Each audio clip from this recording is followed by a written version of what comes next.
Good morning. కొద్ది నిమిషములు దేవుని యొక్క వాక్యమును ధ్యానం చేసుకుందాము రండి. ఇర్మియా గ్రంథము 9వ అధ్యాయము 23-24 వచనములు చదువుతున్నాను, గమనించండి. యెహోవా ఇలాగు సెలవిచ్చుచున్నాడు, జ్ఞాని తన జ్ఞానమును బట్టి, శూరుడు తన శౌర్యమును బట్టి అతిశయింపకూడదు, ఐశ్వర్యవంతుడు తన ఐశ్వర్యమును బట్టి అతిశయింపకూడదు. అతిశయించువాడు దేనిని బట్టి అతిశయింపవలనగా, భూమి మీద కృప చూపుచు నీతి న్యాయములు జరిగించుచున్న యెహోవాను నేనే అని గ్రహించి నన్ను పరిశీలనగా తెలుసుకున్నట్టుని బట్టియే అతిశయింపవలెను. అట్టి వాటిలో నేను ఆనందించువాడనని యెహోవా సెలవిచ్చుచున్నాడు. సో దేవుని యొక్క వాక్యములు ఇక్కడ మనం గమనిస్తున్నాం. అతిశయింపకూడని విషయాల గురించి ఆయన మాట్లాడుతున్నాడు. ఎందుకు అతిశయింపకూడదు? ఎవరు అతిశయింపకూడదు అంటే, జ్ఞాని తన జ్ఞానమును బట్టి అతిశయింపటానికి వీల్లేదు.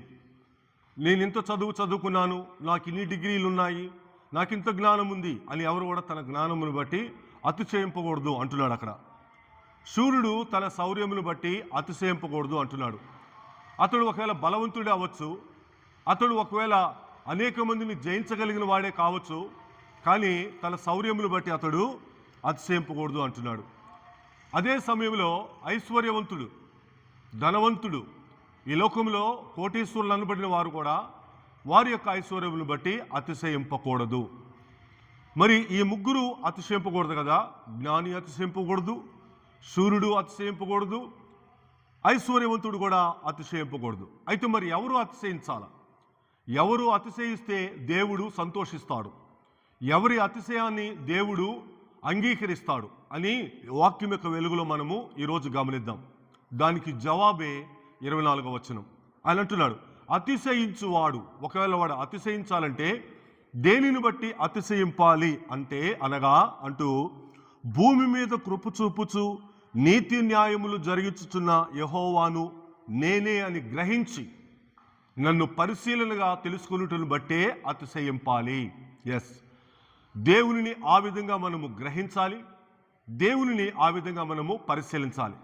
భూమి మీద కృప చూపేవాడు ఆయన, ఈ భూమి మీద ఆయన దయ చూపేవాడు, సమస్త మానవాళి ఎడల ఆయన దయ చూపేవాడు. వారు ఆ మతస్థులని ఈ మతస్థులని, వారు ఆ కులస్తులని ఈ కులస్తులని, వారు ఆ జాతి వారు ఈ జాతి వారని ఆయన వ్యత్యాసము చూపడు, అందరి ఎడల కృప చూపుతాడు. అందుకే అక్కడ వాక్యం సెలవిస్తుంది, యెహోవా అందరికీ ఉపకారి, ఆయన అందరికీ ఉపకారి, అందరి ప్రజలకు ఆయన ఉపకారి అని వాక్యం సెలవిస్తుంది. కాబట్టి దేవుడు భూమి మీద కృప చూపుచున్నవాడు అని మనము గ్రహించాలి. మనకే కాదు, మంచివారికే కాదు, అర్హులకే కాదు, యోగ్యులకే కాదు, అటువంటి కాని వారి ఎడల కూడా ఆయన కృప చూపే దేవుడు అని మనము గ్రహించాలి. ప్రియమైన దేవుని ప్రజలారా, ఇంకేమంటున్నాడంటే, నీతి న్యాయములు జరిగించేవాడు కూడా ఆయనే. నీతి జరిగిస్తాడు, న్యాయము జరిగిస్తాడు. చాలామంది అనుకుంటారు, మా జీవితంలో నీతి న్యాయములు జరగటం లేదండి, మేము అనుకున్నట్లుగా జరగట్లేదండి అని అంటారు. కానీ అది కూడా జరిగించేవాడు దేవుడే. ఎప్పుడైతే ఆయనను మనము అలాగ తెలుసుకుంటామో, ఎప్పుడైతే ఆయనను అలా మనము గ్రహిస్తామో, ఎప్పుడైతే ఆయనను అలాగా పరిశీలిస్తామో, దానిని బట్టి మనము అతిశయించాల. నా దేవుడు ఇటువంటి వాడు, నా దేవుడు భూమి మీద అందరికీ కృప చూపేవాడు, నా దేవుడు భూమి మీద అందరికీ నీతి న్యాయములు జరిగించేవాడు అని మనము ఆయనను బట్టి, ఆ కారణమును బట్టి అతిశయించాలి. అట్టి వారిలో నేను ఆనందించేవాడని అంటున్నాడు. కాబట్టి ఈరోజు ప్రియమైన సహోదరుడా సహోదరి, ఆయన వాక్యములు విలుచున్న నీవు, ఆయన మాటలు విలుచున్న నీవు దేనిని బట్టి అతిశయిస్తున్నావు? ఈరోజు ఒకవేళ గర్వము, అతిశయము అందమును బట్టి ఉందా, ఉద్యోగమును బట్టి ఉందా, అధికారమును బట్టి ఉందా, ఐశ్వర్యమును బట్టి ఉందా, ఆస్తిపాస్తులను బట్టి ఉన్నాయా? వాటిని బట్టి మనకు గర్వము ఉండకూడదు. అందుకే కీర్తనకారులు ఒక చోట అంటున్నాడు, రండి 20వ కీర్తన 7వ వచనం. ఆయన ఏమన్నాడో చూపిస్తాను రండి. 20వ కీర్తన 7వ వచనం చదువుతున్నాను, అందరూ గమనించండి. ఆయన ఏమంటాడంటే, కొందరు రథములను బట్టి, కొందరు గుర్రములను బట్టి అతిశయపడుదురు. కొందరు గురించి ఇక్కడ మాట్లాడుతున్నాడు. వారికి గుర్రములుంటాయి, అతిశయపడతారు, రథములుంటాయి, అతిశయపడతారు. ఆ రోజుల్లో అది. ఈ రోజుల్లో వారికున్న ఆస్తిపాస్తులను బట్టి, వారికున్న వాహనములను బట్టి, వారికున్న అధికారములను బట్టి వారు అతిశయపడతారు. ఇక్కడ కింద అంటున్నాడు, మనమైతే అంటే వారికి మనకు వ్యత్యాసం ఏంటి? వారు అతిశయపడే విధానం ఏంటి, మనం అతిశయపడే విధానం ఏంటంటే, మనమైతే మన దేవుడైన యెహోవా నామమును బట్టి అతిశయపడుదుము. అది మనకు ఉండవలసిన అతిశయము. కాబట్టి మన దేవునిని బట్టి, ఆయనను ఎరిగిన విధానమును బట్టి మనం అతిశయపడాలి తప్ప, ఈ లోకములో నాకు అది ఉంది, ఈ లోకంలో నాకు ఇది ఉంది, నేను అలాంటి వాడను, ఇలాంటి వాడను, అలాంటి దానను, ఇలాంటి దానను అని కనుక మనం అనుకుంటే దేవుడు దానిని ఏమాత్రము కూడా అంగీకరించాడు. అదే 44వ కీర్తన 8వ వచనం కూడా చదువుతున్నాం చూడండి. 44వ కీర్తన 8వ వచనం అక్కడ ఏమంటున్నాడంటే, దినమెల్లా దేవుని యందు మేము అతిశయపడుచున్నాము. చూసారా, భక్తుడు రోజల్లా దేవుని యందే అతిశయపడతాడట. రోజంతటిలో ఆయన ఏ కారణమును బట్టి అతిశయపడడు, ఏ విషయమును బట్టి అతిశయపడడు, దేవునిని బట్టే అతిశయపడుచున్నాము అంటున్నాడు. ఈరోజు దినమంతటిలో, వారమంతటిలో, నెలంతటిలో, సంవత్సరం అంతటిలో మనము దేనిని బట్టి అతిశయపడుతున్నాము? వాక్యం యొక్క వెలుగులో మనము పరిశోధన, పరిశీలన చేసుకున్నాము. అపోస్తలుడైన పౌలు కూడా ఒక మంచి సాక్ష్యం ఇస్తున్నాడు చూడండి. మంచి వాక్యం సెలవిచ్చాడు.